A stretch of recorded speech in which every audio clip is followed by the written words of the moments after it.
ఆవు పాలు తెచ్చి నీకు అర్పితము చేతునంటే ఆవు పాలన లేక దూడల ఎంగిల్లంటున్నావు శంభో ఓహో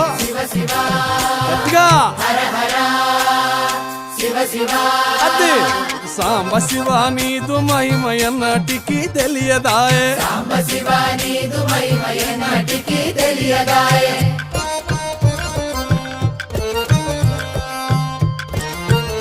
ఆహా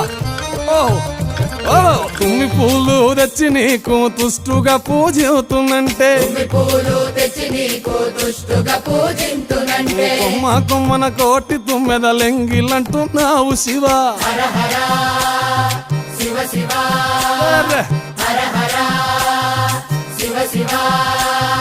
సాంబ శివ